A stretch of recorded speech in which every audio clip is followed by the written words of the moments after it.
All right, you guys, welcome back to Brews Business. I'm Braden Cruz, your host, streaming live at the Blue Studio on my TikTok. We're on live, so if you missed it, join us 2 weeks from today. Every other Friday we record. I've got in the studio, as always, Chance with Threaded Industries. How are you? I'm doing well. How are you, Braden? It's good. It's good to have you. And then Abel with ARC Outdoorsman. What's up, man? What's up, Braden? And we have a very special guest. I'm so excited to have him in here.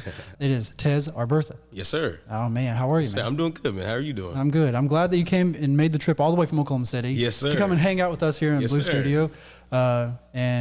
Today's all about you, and we're going to talk a little bit about business, kind of learn a little bit about what you do. Maybe we'll share some of our own insights, and we'll just kind of make the show style and stuff. It'll be fun. Cool. That sounds good. So what do you do? So, man, I'm a real estate investor. Also a real estate mentor, right? So for the last 6 years, I've been in the real estate industry. Started out in new home sales. Now I'm a real estate investor. I teach people how to wholesale, do fix and flip, buy and hold, all those strategies because I do it myself as well. My grind, the way I take care of everything is fix and flip, buy and hold, rehab. I do subject to as well, creative finance, kind of everything I can to monetize the opportunity in front of a seller on a residential side of real estate. That's pretty cool. Yes, sir. Yeah, to some degree, even all of us as business owners, we still have a kind of standard 9 to 5, which is the time where you put out fires. Yeah. That's what someone said. Yeah. Someone's like, your day job is putting out fires. Yeah. And then before your day job, that's when you can actually work on the business. Right. And after that, right? That's funny. That's funny. I love that perspective too. Yeah. So how long have you been in the real estate space? About 6, almost 7 years. Okay. That's Yes, a good sir. time. I've been in marketing this is the 10th year. So next year will be 11th. Yeah. And then That's awesome, man. Abel's been around 4.5, maybe somewhere around there. and Chance launched Threaded Industries, which is the clothing brand, which I think I love that's it. pretty cool. Thank you, man. I love Appreciate it. If you like cars, you need to get entered in to win that Audi A7, man. Yeah, giving away an Audi A7. You're giving away an Audi A7. Fully customized. That's nice, bro. I spent like $85K on it. What? It's my show car, and to give back, man, I just giving it away for that, and I'm That's giving awesome. $5,000 away as well. Yeah, So, I got to get on that. Yeah, appreciate it, man. When does it end? January 31st. Yeah, it's less than 2 months away, and it's nerve wracking sometimes. It's super easy to get entered to win it too. Okay. Yeah. 10 entries for every dollar. Okay. And the best part is a portion of every sale goes to St. Jude. I love it. That's love it. that's the main push of the company is to be St. Jude's largest donor. Okay. So we're going for $100 million in the next 2 years to love it. donation. Let's go. Yeah. Let's go. I appreciate that, man. Yes, sir. That's awesome. That's really cool. Thank you. You flipped, bought, sold, did the whole actual work thing, right? And now you're trying to teach other people how to do that. Yes, sir. How does the mentorship program, how did that start? When did you start it? Give me a rundown on that. Dude, good question. So, the way it got started is honestly because of TikTok, right? The platform I'm on now. It's a powerful platform. It's crazy. crazy. It's taken all social platforms by storm. Dude, I didn't even expect to start a mentorship. It wasn't even in my horizon, right? I was just hustling, man. My head was down. I was, making stuff happen and crushing it in wholesale, fix and flip, just trying to get better at what I did. So I started to upload videos showing people what I did. And obviously I knew wholesale was cool, but I didn't know how much my video would blow up when I posted videos talking about what I did and how I can teach people how to do it. I'm sorry, I didn't even talk about how I could teach people. I was just showing it. Just kind of like a day in the life. Just a day in the life. Here's what I'm doing. Hey, and people are like, can you teach me? Yeah, how much money I made on this deal. This is how, right? I talked about those things and those videos just blew up. And I started getting lots of comments of people asking hey, could you teach me? Hey, could you show me? Hey, I want to know that. And that interest turned a light bulb on for me wait a minute. I can monetize this and I can show people how to do it. Yeah, right? help people and I can benefit from it. Absolutely. So when that light bulb came on, I started to think more and more. And what happened is before I started to post to TikTok, I only had 3,000 followers on Instagram and I had no followers on TikTok, obviously, right? But what happened is a lot of people from TikTok started to come over to my Instagram. And when they came over to my Instagram, it was just validation for me actually doing what I say I do. Keep pushing. Right? And people started to follow there. Well, TikTok has this thing where if you're not someone's friend, you can't message them. So at first I would get all these comments and then people started to message me on Instagram. That's the common strategy too. A lot of the TikToks will be showing, right? And then if you want to get in touch, they go to my Instagram. Right. Right. I didn't even know that. Overnight, now I have 21,000 on Insta, and most of those people came from TikTok. From TikTok, right? But it showed me. I was like, oh crap! So I had all these messages, people saying, "Ask, show me." So I said, you know what? I can show you. I started to explain in the messages, and I was like, oh, this is way too much. There's no way I can keep up. Because by the time I answer one of your questions, or 10 of them, I already have 15 responses to the other messages that I sent. I was like, this is just not scalable, and it's taking me away from my real job, what I actually do, right? although I want to help, I'm like, you know what? I just need to do the video model. I just need to record some video content, make it accessible for people, charge them a ticket, get them in, train them up, and teach them and tell them everything that I know. Right. So it really happened. TikTok is just like gave me the idea, and I'm like, okay, let's monetize this. So back on October 2nd, I released my training content for the first time. We now have over 70 students already signed up because the overall interest that I got from TikTok and all those things. Thank you, brother. Thank you. I appreciate that. We have 70 students, and it's already grossed me, over 50K in just teaching and talking to people about what I do. So one model is just my standard course where I teach people how to wholesale in this course. It's a 10-step model. And within each step, there's modules underneath each step, right? So it's like step 1, 1.1, 1.2, 1.3, so on and so forth, right? So that's like my large group coaching. And it's only $500 to get that course, educate yourself on it, right? To know wholesale step by step. So is that 500 one installment? $500? $500 for the whole course. For the whole course. And you get plugged into my community as well. There you go. So my big thing is not just the course. And I've talked about this on some of my social media platforms, but a lot of people sell a course and that's the way they make money. Yeah. I make money by investing in real estate. Yeah. The course is a secondary thing. Like you're mostly doing it for giving the knowledge to other people. Absolutely. But bigger than that, if there is something selfish that I get from it, here's the truth. I buy real estate. I buy houses to make them a fix and flip property or to make them a rental or to make them an Airbnb. Right. So if I teach people how to go out and find deals to bring the buyers, a default is I'm going to get those deals. Yeah. Right. See, you being a student, when I teach you something, anything that you do too, like if you were to teach me something, I'm going to come back to my coach, right? Yeah. Like, hey man, exactly. So whenever a person wraps a contract up and they get a deal under contract, they're going to bring it back to the coach, at least the first 2 or 3 or 4, right? Like, hey, is this a deal? Would you buy it? Could you help me find a buyer? So it turns into a game of me either buying it for my personal portfolio. Right. Mm-hmm. I showed them how to get a good deal. They're going to get their money, right? Except now I don't have to spend all the money on marketing anymore. Now I got 100 students out there bringing deals back. Exactly. Bringing deals back, and they get the proper training. So my entry is low. That's why the cost is so low to get the course, because I want you trained enough to bring me a deal. Because the truth of the matter is the person who makes the money in these deals is the buyer. Right. It is long-term money. Because if you bring me a deal as a wholesaler and you make $10,000 on a deal, I get paid forever if I hold it as a rental. Right. Or I can turn it into a fix and flip and make $20,000, $30,000, $40,000, $50,000, depending on what my strategy is. So like being able to have a constant deal flow from people who I've trained properly to bring me deals is awesome. So I have a group message for all of my students. So I want them successful. The more success they have, a default is I'm going to be successful as well. Right. So I can either buy the property or I can partner up with you and help you find a buyer, and we split the fee. Right. So it's an ecosystem. Yeah. And that's what I'm actually pulling for. So my big play is community, and it's not much. It's like just selling the course. Right. If that makes sense. Yeah.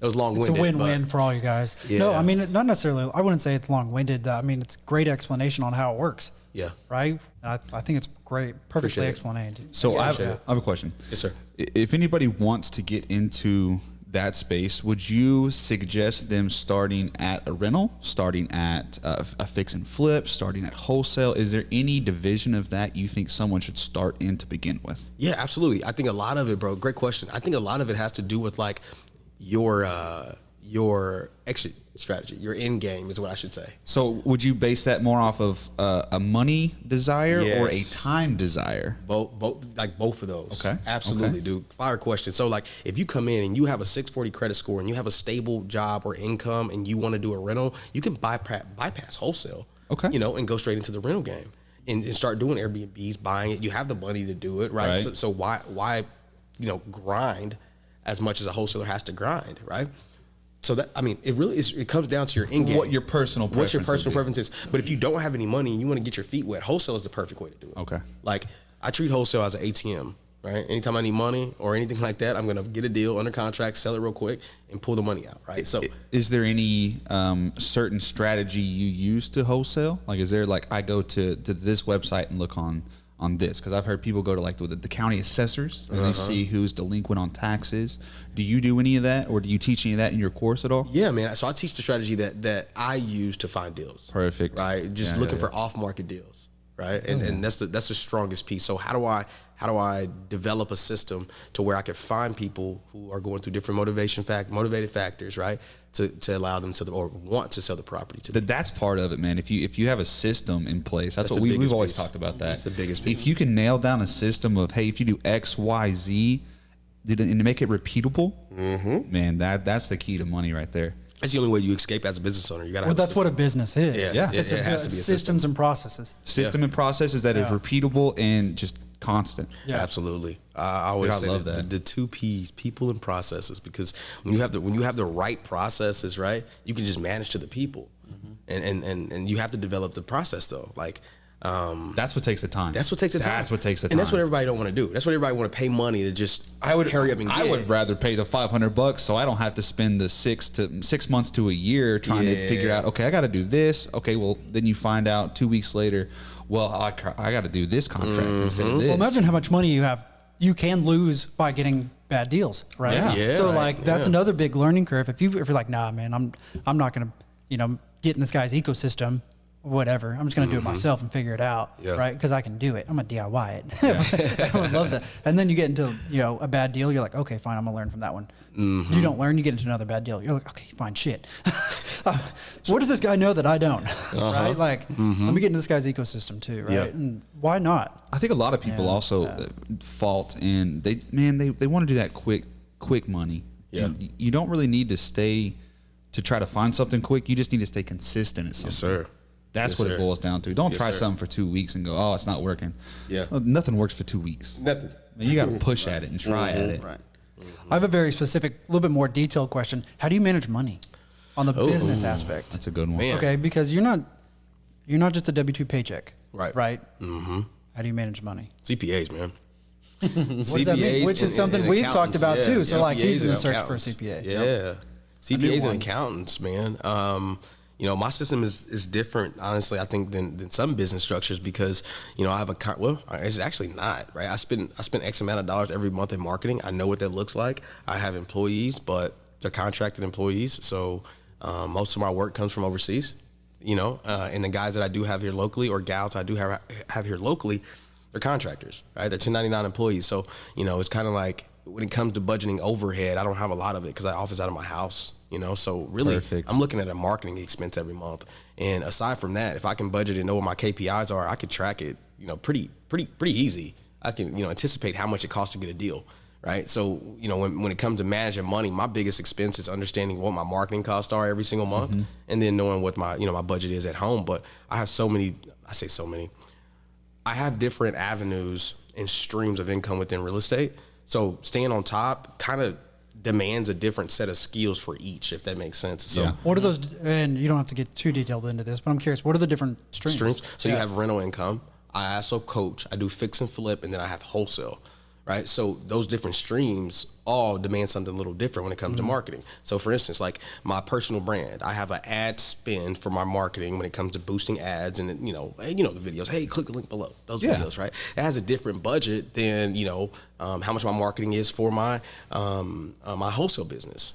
Right. And then my fix and flip, the wholesale feeds into fix and flip. That's what I love. So, I don't have a lot of expenses, but then I'll have, a long TRR list on a house that's about to close next week, right? And it needs $3,000 in repairs before the buyer closes on it. So just understanding like what I'm looking at going in and understanding what my exit strategy looks like for each like revenue stream, it just takes a different set. Are they all separate entities or are they all the same separate. entity? Yeah, they're all separate. Yeah. LLCs? Yep. Yeah. So you keep it separate. Now, do you have? Well, because the income is different, right? Yes. So on a rental, it's passive income, right? So it's not taxed the same as my earned income, like a fix and flip or a wholesale. That's earned income. So it's going to be taxed at a different rate. Since you have all the different LLCs, do you have a trust for all those LLCs? You know what? on top? I want to set a trust up. I got a good lawyer for you. Okay. Yeah. I've been tossing an idea around, but for a different reason. So like subject to properties. Do y'all know what subject to is?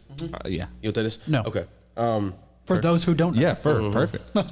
Yeah. So subject to is, man, like an agreement subject to an existing mortgage. So like you want to sell your house, right? Let's say you're like, Tez, you know what? Use me as an example. Yeah, I want to sell my house, right? And I'm like, okay, cool. Well, man, how much are your payments?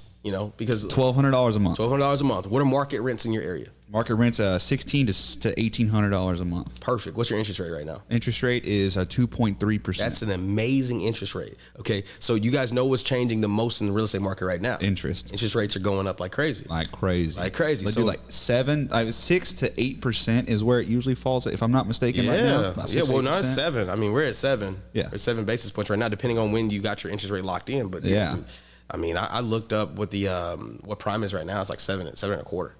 So I'm doing good. I refinanced really good. A friend of mine. He's in the mortgage lending department, and I was like, hey man, when do I need to refinance? This was about 3 years ago. Yeah. And he's like, dude, now. He said now. So what a good guy. Yeah, 2.3 on that. So it's stupid good interest rate. That's amazing. So like, on a deal like that, right now the interest rates are going up like crazy. So me as an investor, if I were to buy his house using my loan, I'm going to be at 7%. So my monthly payment is going to be twice what you paid monthly. Stupid. Yeah. So the cash flow isn't there right now. That's why I don't want to rent it, because I could do it because my interest rate is so low. But I would rather just get I've had it for, I built it in 2018. Yeah. I'm like almost 100K up in the house. I would rather cash out on the 100K. Absolutely. Instead of getting that, $400 to $600 a month, which is nice. I mean, it's great to have, but I don't have 10 homes. It's just one house. Yeah, I sold my rental house like 3 months ago. Okay. I cashed out on that one. But, I would rather sell my personal house right now. Yeah. Yeah. So in subject to example, you hit a lot of the qualifying terms I'm looking at. It's perfect, but your motivation. So imagine if you were somebody who was extremely motivated and wanted to get out the property. Right. Didn't have 100K in equity, but the numbers are still the same in terms of the monthly payment. All right. Right. So what we would do is we'll come in and we make an agreement based on your existing mortgage. Okay. So what would you give me monthly for my house? So that's the terms. So it depends on the motivation factor. Okay. Some people they're happy moving on. Let's say you couldn't afford your monthly payment. Okay. Different scenario. Right. So I just need to, if I level this out, not worrying about having to make that monthly payment, I'm happy. Yes, I'm good. Just get that off my back, right? Get the monthly payment off. When we move on, I'll give me an apartment, whatever. You would come in, you would pay the $1,200 exactly every single month, and I would rent the property out for the difference. Right. So dang man. So that's the way. Subject 2 is another way to go too. Yeah, man. Yeah. So there's a guy named Pace Morby. Did anybody know Pace? Do not. Pace is huge. He's a guy out of Arizona, and he has a huge community teaching subject 2. So when we leave now, we all got our phones. When we leave, you're going to see Pace Morby pop up. He's a skinny white dude out of Arizona, and he's crushing it. We're going to get retargeted. Yes, for sure. Right? That's perfect. And he's a king at it. But dude, awesome. he's crushing it, man. He's really big in it, and the reason why is because right now, cash flow is king. A lot of people love cash flow. King right now. So if you imagine going into a property, I didn't have to put anything down on that if the agreement is right. Or let's say you wanted $5,000. Yeah, there's people who just want enough for their first month's last rent, and they're gonna move on. So $5,000 come in, and I'm gonna immediately cash flow $500 a month. I'm getting that $5,000 back in 10 months. Now I'm cash flow positive. Yeah, there you go. Imagine have 10 of those and no mortgages in your name, dude. It's sweet. So that's another way to get a deal done. Dang, that's perfect. What's the worst deal that you've got? Ooh. Right now? Oh, well, sure. Yeah, either now. Oh, God. So if you've got one that's recent, relevant, current, yeah, I want to hear it. Okay, so I got one right now. It's in the Village, Oklahoma. I bought this property before the downturn, or I should say the upturn in the interest rates, but the downturn in the market. And man, dude, this house is sitting on the market right now. It's been on the market for 30 days. I've already done 2 price cuts on it. The house next door, when I bought it, went for $242. I listed this house at $234, and we had no showings. Crickets. Wow. I've dropped price all the way down to $215. Still, I got 2 showings today, and I was excited. That's the most showings we've got on this property. But every single month, I'm incurring holding cost on top of me having to slash my price. Right. How soon do you do a price cut when it's been on the market with no showings? Would you say a 2-week thing? Hey, if it's been on the market for 2 weeks, you've had no showings, is that a point to where you'd say, hey, maybe I'm a little high, I need to come down a little bit? See, dude, it always changes. It does, yeah. It changes. That's an answer. It depends on how many properties I have, because right now I got 8. For sale? They're sitting, yes. Okay. So that's 8 cost of revenue every month. Every single month. Costing you money. Exactly. So I'm up to $11,000 a month in holding costs that I'm paying right now. See, that's the side of it that no one really talks about. Yeah. When you do When you do wholesale like that, and you know that's cost every month. Is wholesale.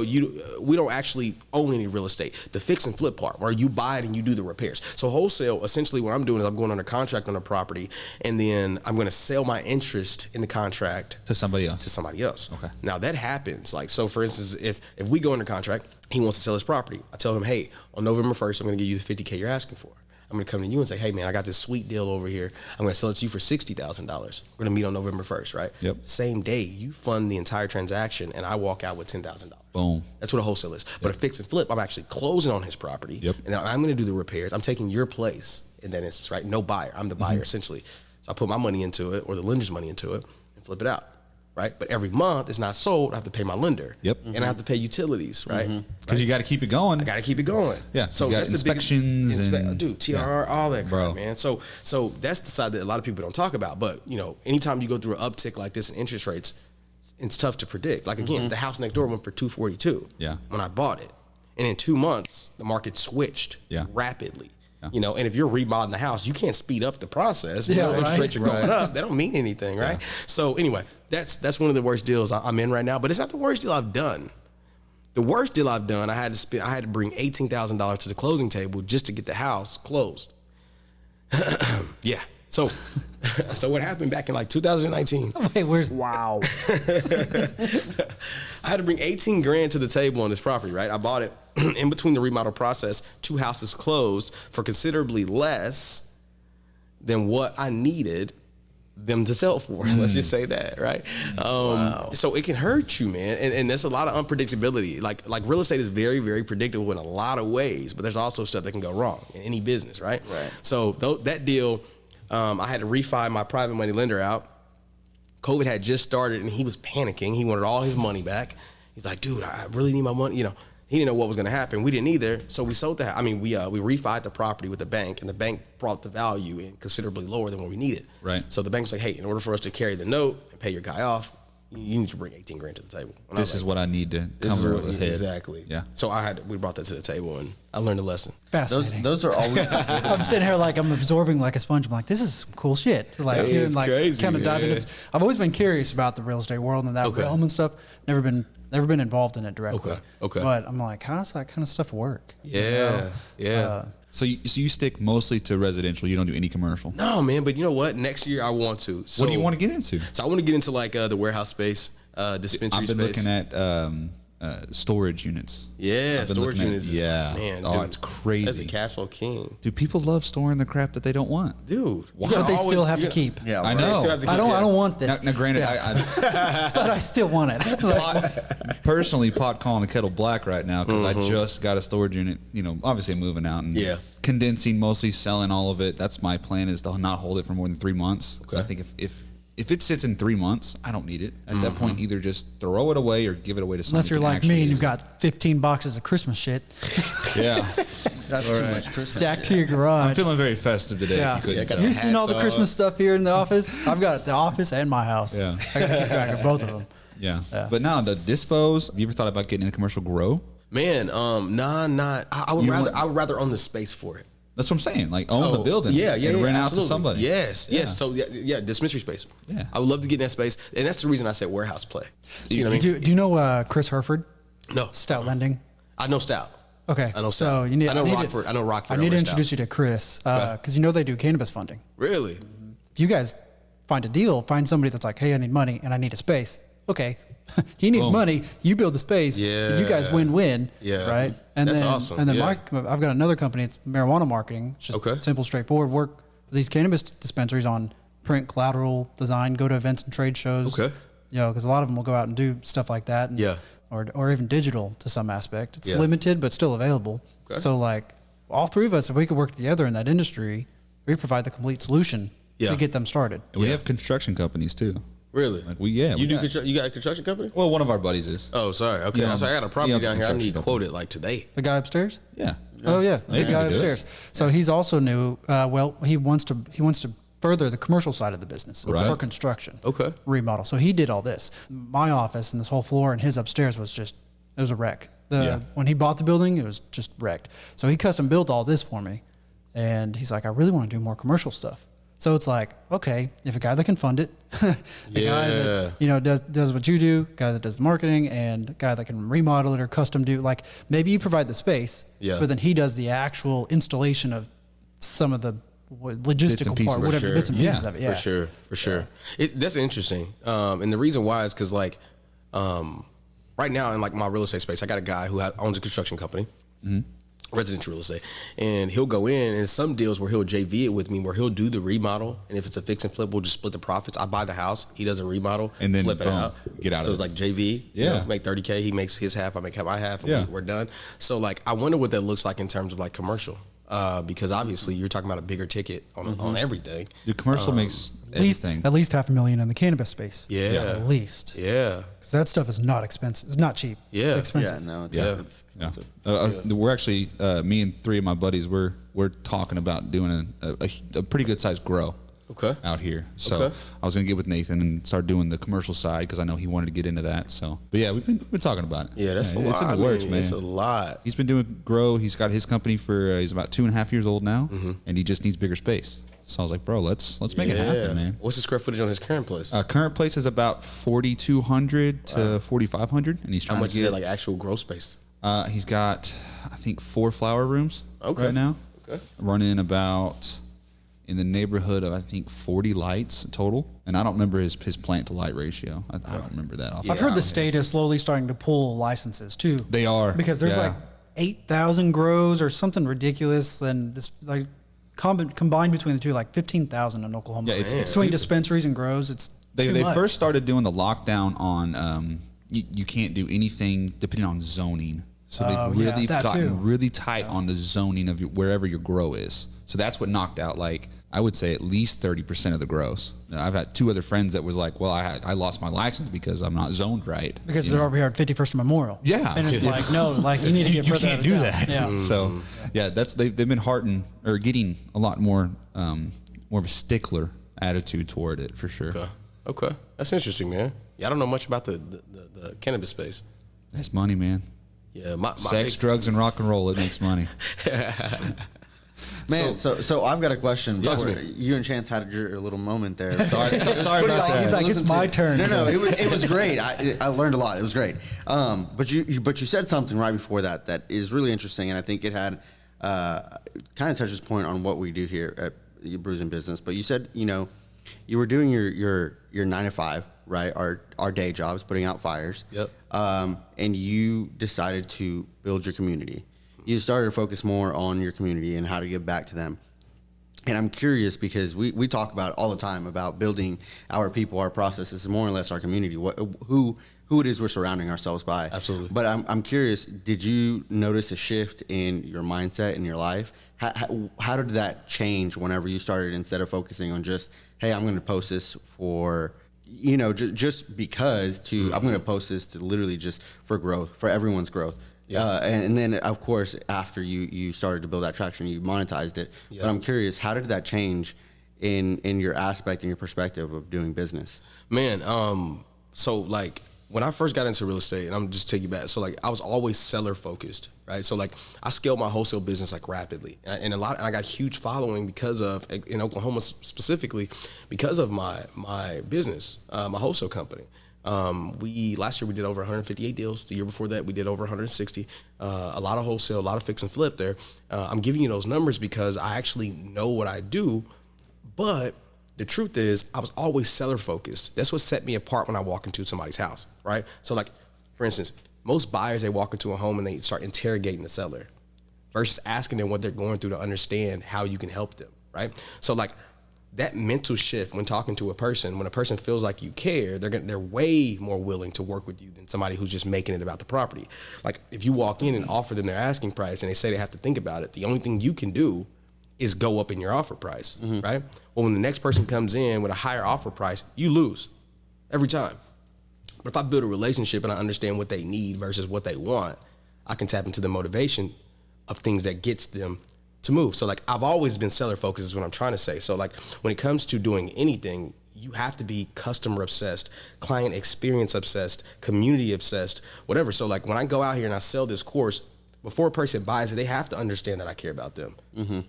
A lot of these people don't have $500, believe it or not. You know, I know that. There's people asking for, there's people actually asking to save on how much they have to pay, when a lot of us don't think $500 is that much. And I really don't, right? Like if you gave me the pluses and minuses of what wholesale could bring, because I'm a hustler, I'm giving you $500. Even if my check is only $600, I'm going to figure it out, right? Like, that's just the truth. But a lot of people don't have that money, and there's other people charging a lot more for their course than I am. But if I know that I'm bringing value, I don't feel bad about asking for the price. Right. I don't feel bad about asking for more, to be honest, because I understand what I'm doing, and I'm focused. So, when I built the community, my mindset was, strengthening, empowering, and enabling other people to go change their life. And that's what my course does. But after the course, having the community of people who could help uplift a person. So, like, for instance, I'm sure my students are talking to my group right now. I don't have time to talk. But if a person asks a question, you got 15, 16 other people who's going to reply. Right. Right? So you have that constant help, assistance, right? And when a person feels like you care about them, word of mouth is going to be crazy. But I will be lying if I told you I knew my mindset and outcome would be what it is now, in terms of what the community actually means to me and other people's success, because I was always the guy doing the wholesale thing, right? And talking to a seller is different than talking to somebody who wants to change their life with something that you can help them with. Right. So I'm sorry, I went long-winded on that answer, but what I want you to, like, what I want you to understand, and I wanted to unpack, was just, like, I've always been person first, because I know the money comes. Like, I have a mastermind, and it's people over profits, because as long as a person feels good, you're gonna always win. It goes back to the good book, right?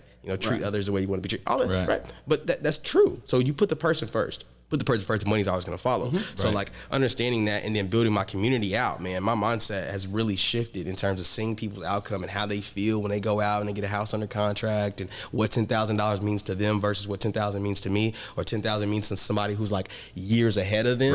It's different. It's like, okay, that's another 10 pop. To them, it's like, shit, dude, that's my rent, that's my car note, that's my light bill, that's my, right? So it's incredible, that might be, man, all the debt you have. Like, you could just wipe everything out. And depending on what you're used to, you just kind of get desensitized to the actual value. I don't want to sound like an asshole when I say that. No, I'm just saying, like, well, I was gonna say that is it's funny how your mindset shifts once you become a business owner. Because before you become a business owner, it's literally just like, oh god, there's another $100. Just as a business owner, it's like, what's another 10 grand? Like, it just comes and goes, and it's a cycle. And sometimes that number gets up high on the back end, and you're like, oh man, I don't like the way that looks. But then on the other time, it's like, man, pockets look pretty good today. And it's like, you just get desensitized to it. You just know it's all going to come and go. You become a little bit more, like you said, desensitized to the value. You start to realize it's literally just a tool. It's how you use it. I heard one time, it was like, when you stop following exactly every dollar you have in your bank account, when you stop thinking about $100, you never look at your account again, because you're never worried about it. It comes and goes. If you just sit there and you just hustle and you ain't worried about, oh man, I've only got $12. I mean, there's a point in your life when you hit that point, but you just got to keep going and keep going. Gotta keep going, bro. Gotta keep going. Some people also aren't built for the grind and the hustle, which is true. It ain't for everybody. It's not for everybody. It's not. I mean, you go through times of 4 or 5. I'm sure you've been there. You're like, I don't even know how I'm gonna pay the light bill. Nah, for real. I'm over here like, I'm 2 months behind on my car note. They might come try to find me. I've had a car repo. I'm not ashamed. Put the license plate to the wall so they can't stand it when they're, it happens. You got to get there, but you have to go through those times. In order to hit the point to where, okay, I don't ever want to be in this position again. Straight up. Right. I'm going to do everything in my power not to be in this position. And how do you get there? Just constant push. Amen, bro. Push. Amen. Man. Some of the greatest stories are told. And I was thinking about if you guys haven't seen or watched or listened to the podcast with Shia LaBeouf and John Barr, I can't pronounce his last name. Dude, it was a good one. John Barth, no? I still haven't listened to it. He was in The Walking Dead. Off of, I think he had a Netflix series. That podcast or DC has hit me home in so many different ways. And you just made me think about it, because he talks about how Shia LaBeouf was talking about how he just hit rock bottom. With nowhere else to go. And he's like, I lived through those moments to where I hit rock bottom. And my best story today is kind of how I made it through. Best stories are told when you've hit rock bottom. And you made it through, had the hustle, the grind, stuck to it, stayed focused on the vision. And if you don't have the vision, spend some time and try to build that vision and work on it a little bit here and there until that comes to fruition. Absolutely. And I mean, there'd be times where you think you've hit rock bottom and you think you got out of it, and then boom, left right hook, back down. and you're down lower than you thought you were. You thought that was rock You bottom. thought that was rock bottom, and that's a lie. Hey, Yeah. you said something just a second ago, bro, and I really want to emphasize it because like it was fire. So you're talking about like stop worrying about like the money. Yeah. Like, dude, one of the most humbling lessons and honestly like one of the most fruitful lessons I've learned since making good money and doing the things that I've done is like not placing value, your personal value in how much money you have. Right. You know, like as a man, us being a man, we all have, you know, we have our woman at home or we have girls that we hang out with or whatever the case is, right? It's like a lot of times, like when we make good money, it makes our chest stick out a little bit more because we're the provider, right? Right. It's one of the 3 Ps that men need. Right. but one. Yeah. It took me a second, but I was like, oh yeah, yeah. But one of the byproducts of like feeling better when we have a lot of money is feeling bad when we don't have a lot of money. Man. Wow. And bro, that shit can like strip you of like all pride, all this, and you shouldn't. You still should feel like a solid man. You're still doing your thing regardless of how much money's in the account because you know you have to go get more. As long as the motion is going to get more, don't give up on yourself and don't shrink as a man. You know what I mean? And as entrepreneurs, our value comes differently. You know, there's we've all experienced those weeks and months where you work, and it's like, well, there's nothing coming home. Yeah. You know, and you're Why? just like, but you know, like you said, you don't stop. You know, because at the end of it, there's this idea that something's going to come and it's going to get all better. Yeah. And it's like you just keep going, and then someday you look up and you're like, wow, it really did get better. Straight up, and man. kind of forget about it, and then it becomes an awesome story later on. Yeah. What goes around comes Absolutely. around, right? Absolutely. Hey, shout out to TikTok. The following right now, man. We're up to, we only have 3 in the live, but we have like a 1.5K likes. So love it. Thanks for the participation. They're dropping gifts. That means money for me. So there's that. Thank you. It guys. comes back around, man. It comes back around. Showing the support. And the support can be done in many different ways too, right? Yep. It's not just financial. Yeah. Right. And that's another thing that man. in that podcast Shai talks about is your presence can be more than enough for somebody. Always. It doesn't have to be, Amen. hey, you need money. I can't give you the money, but I can be here for you. I can talk with you. I can work this, whatever it is with you. Like, even if I can't problem solve or I can't provide you the solution. Yeah. Maybe I can just be someone to just be here with you. Yeah. Sometimes that is enough.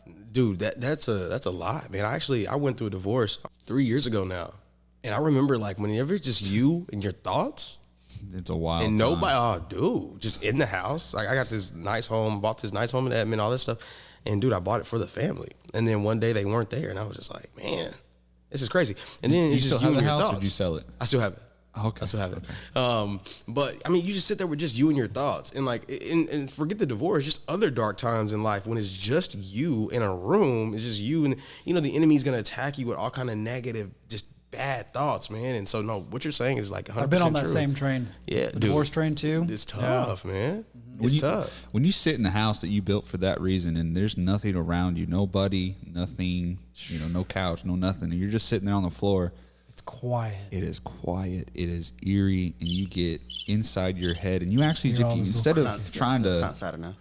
no, it's not sad enough. Just the crickets. I don't have one. If you just sit there and Nope, that's not that's it.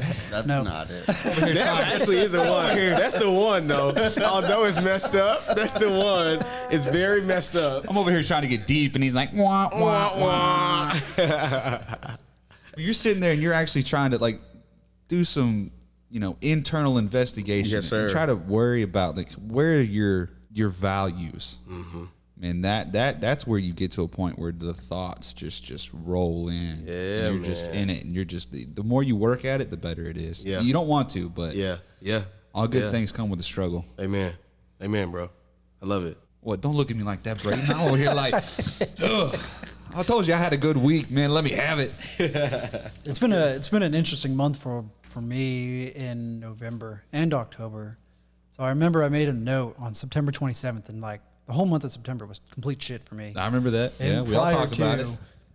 But I don't trying to pinpoint why in the last 60 days it's like the whole year's worth of potential is now. Mm-hmm. And I'm like, what one thing or what series of events have lined up to make it all happen at once? Mm-hmm. And it's like, okay, I have all this potential. Like, why? What happened? Yeah. But Man, it just hits you. And I'm telling you, man, you think you're, like I said, you think you're at rock bottom, and Yeah, man, boy, man. someone's coming with an uppercut, and you're just like, down 10 more feet. You said something earlier about it made me think about validation. And it almost made me think about another thought that you said about one of the things that men needs is being able to provide. Everyone needs validation stuff too, and then all this kind of stuff too. Like, I'm talking about bigger picture stuff. So like that Shia LaBeouf thing, that thing that I watched it in the time that I'm having these conversations with you guys now. That you, me, and or you, Abel, and Chance have all talked about. Couple in some of the latest podcasts about trying to be open, authentic, and real, and staying focused, and the vision and all that stuff too. And that's one of the things too I've worked with my therapist on is how in the world do you stay focused on a vision that you can't see anymore? Yeah. Where is it? You're like, hey, I'm sitting here. I feel like, and I've made this an analogy too. Here's another one of my analogies. And I don't think I've said this before, but there for a time, and this has happened a couple times, but most recently I'm like, I feel like a kid that I'm building Legos and somebody comes along and stomps on my Legos. I'm like, I just spent all this time building this. Now I've got to start all over. Maybe you shouldn't build your Legos there. Okay, so you're right. So let's set that. No, good. Keep going with the analogy. That's my dad. So instead of building my Legos here because they keep getting knocked over, I'm going to build my Legos over here. I'm like, okay, now it got destroyed, but it's not as bad. Okay. Well, I'm going to rebuild my Legos this way, and instead I'm going to build the fortress or the bottom to where it's more structurally sound. Maybe I add a different color or a wider piece or a longer piece or whatever that is. And so I kind of imagine. Remember I said the rubber band analogy, and did you see that video? So the other analogy that's relevant to this is sometimes you feel like a rubber band where you're stretching. The stretch hurts, and you let go, and you fly. I love that. Right? Yeah. And you go back, pick up the rubber band. And you keep stretching and pulling. The stretch is painful. Absolutely. That and the Lego analogy, those two are my favorites right now. Okay. It's kind of like what I'm sticking with. I'm like, okay, I'm going to keep stretching, pulling, and letting go. I'm going to fly. Absolutely. And I'm going to do these in little ways that that's going to get me a little bit closer to that vision. Yeah, absolutely. I got one question. I love it. Talk to me. Kind of going off of the rubber band analogy. Yes, sir. I've seen some stuff go around right now with the rubber band analogy. That was there a point in your life to where using like the rubber band, where you're like you're going, and then there's people in your life that are just make you come back down. Or someone just comes up and snips it. Not snip it, but just like, hey, you're going places, or you're doing good, and oh no, you don't need to be doing that. You need to come back here and do this. Like, you ever had those people in your life? Absolutely, bro. Like you can't let go of the rubber band. The rubber band doesn't fly. Where people, and instead of having those people come let them bring you back down, you just gotta sometimes cut them out of your life. Yeah, bro. You ever had people in your life that you've had to just stop being around? Yeah, man. That's tough. I got a couple friends that reached out to me, and they were like, hey man, I'm going through some stuff, and I can't associate with these people right now. I was like, bro, man, I get that. I've been there. Like, I don't want to leave them because they're some of my oldest friends. Right. And I was like, dude, sometimes people in your life, when you're trying to do better by yourself and get to a better position in life, if they're not on the same mindset that you are, they're going to bring you down. Yeah. So you have to cut ties with some people sometimes. Yeah. It's tough, bro. It is tough. That is one of the hardest things I've had to do. I got one. I got an analogy. Right? Let's hear it. So like, it's gonna sound kind of cliche, but I'm gonna see what you guys think about it, right? So like, the way I see it, because I always had I had buddies I grew up with, right? I always had those guys, those friends, and people you done different stuff with. So you kind of categorize people in your life where it's like, okay, me and Abel, we always go drink together. And that's the bond we have. But the moment I stopped wanting to drink, it's like, how do you not understand that this relationship isn't benefiting either of us? Yeah. Right. So it's like life's like an elevator. Okay. Right. Life's like an elevator, right? So let's say we start at the bottom together. You and I, we start going to elementary together. Right. And our both of our goals to get to the top of this building. Right. Get to the top. We need an elevator. We're going on top. The way I see it is like a lot of times in our life when we're on our way to the top, every floor people are getting off. Right. Every floor people are getting off. Right. So let's say, we get to floor 10 and you get off. I get to floor 20. I'm like, damn, bro. I'm still thinking about floor 10. A lot of times in our life, we worry so much about the people who got off the elevator and we forget to think about the people who's on. I can meet you today and you and I can, get a bond that's greater and can help me more in my life and than somebody both on who was 25. 10 floor. Exactly. Right. And you may get off on 25 and my goal is to get to 100. Yeah. Or you may get off and take the stairs. Look, here's the thing. So like I got a buddy who, him and I went to high school together and we played high school ball together. And he went off, he did his own thing. He started working at Chase in high school and his goal was to become a banker. I was like, man, that is a long goal. You know, there's nothing that I could do, right? I'm good. I don't know numbers. Bro, the other day he invited me to Vast, which is one of our restaurants out in Oklahoma City. And dude's crushing it as a banker right now. You know, and there's a few times where we came back together to hang out, but dude, our life was so demanding that we had to go focus and we couldn't hang out. Both of us understood exactly the motion. We're still, when we get around each other, we're still boys, but we didn't have to spend every waking moment around each other hanging out for us to do that. And now we come together, and he manages like a book of 120 million for his clients, and he helps them invest and make money in other ways. I buy properties and invest in real estate. So I can use some of those people's money in retirement funds to invest and pay them a demand or a return on their money that they can't get at the bank. So now he can advise them to bring me money so I can get deals done and take care of me and my family. And a byproduct of them performing and their money making money, he's making money. So look, we both never ever, critiqued each other when we had to go focus on our thing. Yeah. Like we had to go get our shit together. Yeah. And now we got our shit together. And now look at y'all both benefited from it. And so it's just, anyway, so I'm talking about the elevator, right? Well, not only just the elevator, but man, the value, right? We were talking about being men, providing value, and how sometimes that comes down to a monetary value. It's like you guys each went your own separate ways, had your own things to take care of, whatever that was. Maybe you got off at a certain floor and then got back on the elevator. Who knows what it is, right? Yep. But the reality is you guys both went out and found ways to provide value for other people in your life, right? You weren't just still hanging out thinking about past things you were doing and nothing. No, you guys had things to do, went out and build a book of business is essentially what we're all doing, right?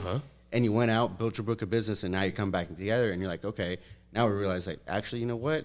We can have a business relationship here because we both provide this certain value. And now, you know, it makes that bond a little different and a little better. Right. But versus getting upset. Like, wait a minute, Abel, you're not responding to my text anymore. You don't want to hang out. You're too good for me now. Like, no, bro, just go focus on your shit. I'm getting my shit together. You go focus on yours. One day, if it's meant to be, we'll hang out again. That's right. You know? I'm just going to say this on the podcast. If people are texting you and they're like, hey, why don't you want to hang out with me? Hey, you're ignoring my text. And if you just respond with, man, I'm trying to work on myself, and they don't understand that, get them out. You don't need that.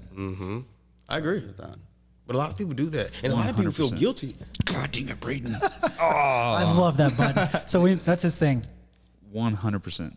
Made it a button. Yeah. I need to redo that. I don't like that one. Yeah, there's a 100%. It's like too drawn out. It is a little drawn out. Yeah. But, you know, the whole people analogy, I love that because I've always thought of the people in your life should be catalysts to your life at all times. And sometimes just like, you know, like you run out of fuel sometimes, right? And then you're just stranded on the side of the road. Dude, there's at some point, some people just no longer serve you. And at that point, sorry, but you got to go. You know, you got to go. And there's nothing wrong with that. I feel like a lot of times people think there's a negative to it, but I'm like, no, it's negative if you want it to be, but really it's positive because you don't know if you were holding them back for some reason. For sure. Whether that's just, you know, we'll use real estate as an example, but let's say, you take off doing real estate. And me on the back end, it's like, well, I don't want to go competing against you, so I don't even want to get started or nothing, right? But then all of a sudden, you distance yourself. That for all we know, that gives me that opportunity to be like, well, we don't really associate anymore. I'm going to come over here and do my own thing. Yeah. You know, so like I said, people I think should be catalysts in your life. I feel what you're saying. I like that, man. Every moment, you know, in different ways. And I think, like Chance and I used to be really good friends in high school. We kind of had a falling out for a second, and what do? Went out, started businesses, started working on our own stuff, and then all of a sudden, now we're back hanging out again. And it's here like, at the table. Awesome. It's a prime example, bro. Right, and your roads will cross again. That's right, and there was nothing bad about the separation of friendships. Dude, I started a business, started a family. Yeah, I was busy. If someone's supposed to be in your life, if you not even cutting them out, bro, like do your own thing. Don't try to appeal to other people. Dude, if they're supposed to be in your life, they'll make their way around. Yeah. Right. Some people are supposed to be here for this season. Yeah. Right. You're supposed to do your own thing. Yep. And if they're supposed to be here, they'll come back around. They'll come back, bro. They'll come back around. Hey, and a lot of times what you'll see is that you may be right. They come find out 2 years later. Because I was right about way more people than I was wrong. You know what I'm saying? Because that's the truth. Like, just keep it real. It's like, you know when somebody's like, bruh. Yeah. Like, come on. What are you doing? You do this every Thursday, Friday, Saturday, and Sunday night. Right. It's like, you're still a player. Like, your weekend is the weekday. Yeah. What do you do on Monday and Tuesday? I sleep. I quit another job. I woke up at 1. I'm like, Right. bro, I can't sleep past 7 or 8. Bro, 8 Right. feels Like, weird. eight's When I, like- when I look at my watch and it's like forcing it. 8 o'clock, and I may have been went to bed like 1, 2, 3 o'clock in the morning. Yeah, bro. And I'm even if it's 8, and I'm like, man, I got to get up. It's 8 o'clock. I got to go. Yeah. I Pretty get much. 2-3 hours of sleep. I'm like, yeah, it's all right though. It's a hustle. Let's go. Uh-huh. Well, yeah, you feel it though, man. You feel it. Yeah. it's Sometimes you crazy. need that Sunday. I'm gonna do is sleep today. Yeah. You know, every 2-3 weeks when you've been putting in I'm only getting 4 to 6 hours of sleep for Oh yeah, you need some rest. I'm telling you, Chance, Rest you need is to stay away important. from the kids for a while. kids. Those Do you, Sundays do you out have any the kids, window. Tez? I do have one little girl. Nice. How old? Yeah, she's 3. I got one on the way. Oh, you do? I already have 2. Oh man, Adding a congrats, third. brother. Don't know if it's a boy or girl yet. Okay, what are you hoping for? Girl. Girl, yeah, I seen your little boy with you at the RIA. I think. Huh? But yeah, both of them. Oh yeah, you have both. Okay, okay. His, hers, and now we have ours. Yeah. That's awesome. Awesome, man. They're excited. Tomorrow we've got an event that we're going to go sponsor. 'Tis the season market type event. A lot of small businesses come together, and we're the coffee sponsor. And so the boys are going to come out with me. I'm going to pay them to come out and take orders. Yeah. And Taxes. set up a square system. Taxes right there. Yeah, I know. Yeah, I could turn around and write them a check. Bro, yes. I know. Yeah. What is it? 12K? So- I think it's Yeah, 14. 12K? Is it I thought it was 14. I think it's 12. It could be. I don't know. I don't know. I don't know. I know Taxes I on an extra 2 is not a big deal anyways. All right, Right. 14. Right. Yeah, right. Call it 14. Super. Call it 14. But they're so excited. They're like pumped to try to make some money. Dude, that's and cool. Stuff. So teach And them. plus, dude, it's Christmas time. They'd be like, if they want like a PS5 or something. I know they already got it, but whatever. Maybe they'll You buy know, each other V-Bucks again. Bro, That was. that's what I'm getting at. Then they can have the capital for it. and be So like, they each have their own debit cards, virtual bank Nice. accounts. So Nice. when they get paid, they have a way to be able to manage their money, their savings. They can categorize all their budgets. So if they want to spend money on video games, well, then, they can allocate $5 a month to their video game fund and all that kind of stuff. pretty you cool. know, I like so that. I write them checks, take it to the bank, they cash them out, or they deposit into their account, things like that. And then they can spend money. It's like if we go to Quick Trip or if we go to the store and then they want to buy bonus stuff like Yeah. a bag of candy, and I'm like, did you get your wallet? Do you got money? Yeah. Trying to teach Yep. them the value of, hey, mommy and daddy aren't here just to buy Yeah. anything and everything that you want. Yeah. responsibilities. Yeah. Yeah. And they do their own laundry, stuff like that. I got one question. Talk to me. When you do your fix and flips, Yes, sir. And this is just because I'm trying to do it right now for my house. Okay. What are the top 3 things that you look for in value? Like, is it bathrooms? Is it kitchen? Is man. it like what I just do you got that. focus yeah, on? man. I just got that question last night. Dude, bathrooms. Bathrooms Bathrooms. and kitchen. Bathroom and kitchen. 'Cause, That's the kinda what wife- I'm thinking. Wife's gonna come in and be like, I love it. So what You know? I heard this report is like 80% of the consumer decisions are made by females. Oh yeah, Dude, for sure. You should know that. Well, I guess not. In my industry, sell the wife, sell the job. Sell Yeah, the wife, man. sell the job. wife and almost everything. Everything. Yeah, if The wife's wife good, makes the decisions. Yeah. So what we're gonna do? I got a friend of mine. He owns a, and if you ever need anything, he owns a granite store here in town. Okay. One of the largest and most exotic slabs around. Okay. So if you ever need, shout out Eleganza Granite, by the way. I would definitely need some granite. Bro. That's property. Dude, it's beautiful. And if you got like some time, we'll run over there real quick. It's like 2 or 3 miles away. Mm-hmm. Beautiful selection. They do crystal, granite, quartz. They do it all. So I'm going to focus on the kitchen. Yeah. Putting new countertops in. Same thing with the bathroom. Mm-hmm. Just some nice stuff. Landscaping. I'm going to have him come out and help do the landscaping. Guttering and fencing is kind of what I'm going Yeah. to hit. Because I don't have it yet. Yeah. But I'm going to hit those and try to get, an extra 10 out of it. Extra 10, 20. Whatever I can try to get. I figured those would be like the hard hit. And Yeah. like what you're trying to do a reno kind of thing. Absolutely. Boom. Absolutely. That's what I awesome. wanted. Yeah. Any wrap up thoughts, Abel? Anything you got? No, man. Chance? I was, I think what I like best about the whole show is just realizing how you took your knowledge and just pass it on to the community, man. I think I like that the most. It's just Thanks, brother. the fact that you could have, we talk all the time about being vulnerable, being open to other business owners and realizing that we all go through these struggles, that we've all been at the bottom. We all still, even though we appear on the outside to have really awesome, successful businesses, Yeah.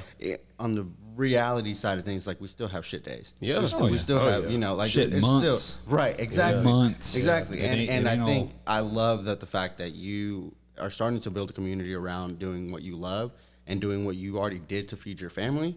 and now you're trying to teach others how to do the same thing. Yes, sir. You know, and I think that's great. I think Thanks, man. that'll just take you farther. And you know, on the back end, like you said, you're building a whole ecosystem to help yourself, kind of selfishly, but at the same time, it's like, dude, it just comes down to it. You're helping others, I don't believe it's selfish at all. it comes back. A lot of people would just look at my price and assume like, well, what are you getting from it? Right. It's like, if I have to tell you, this is it. I'm So- not gonna hide it and say, oh, well, you know, I just want to help you out. No, the truth is, I do want to help you, but if a byproduct could be me winning, win, win, win. Right. That's the way that it works. Right. See, the thing is, man, Kingdom anybody, if they built the processes, they can go out and they can sell a course. If you don't want to put in the work, then don't be asking for a course. So mine kind of touches base with yours too, because I wanted the last thing that I wanted to ask was, where can they find the course for you? Where's your course at? Yeah, man. So you can find me on Instagram at Tez Arbertha, so TezArbertha on IG, and in my bio there's a link that you can go to my link tree. Perfect. Click the link, sign up. Shout out Linktree. I got them too. Yeah. Bad. I love it. I really appreciate the authenticity that you brought to the show as well. Appreciate it, man. Which is a really big point and the whole point of the show. Kind of like what he was saying. I appreciate it. We want to be vulnerable and we want people not just to think that, oh my God, you've got a nice truck, or oh my God, you got a lot of employees, or whatever it is. Because a lot of times perception is not correct. Yeah. Instagram fronts a lot. Like everyone wants to show the highlight reel. Oh yeah, that's what life is. That's all social media is. Yeah, no one wants to share the losses, man. Yeah, but we need to understand the losses. We need to understand the good, bad, and the ugly, and all that stuff too. And sometimes it's nice just to kind of hear the stories or the struggles and the highs and the lows and all that kind of stuff. And for people out there, they should know that they're not alone. And so if they're just getting started, or if they have a $10 million company, the struggles are the same, just at a different scale. It's ones and zeros. Amen, bro. Ones and zeros. Right? Ones and zeros. We're all What's people another building comma? relationships. Do what? So what's another comma? What's another comma? Hey, I'm trying to get Whatever. these It's just commas. another comma. Well, that's awesome, man. I really appreciate having you again. Yes, sir. Thank you for And, coming. Thank you for having me.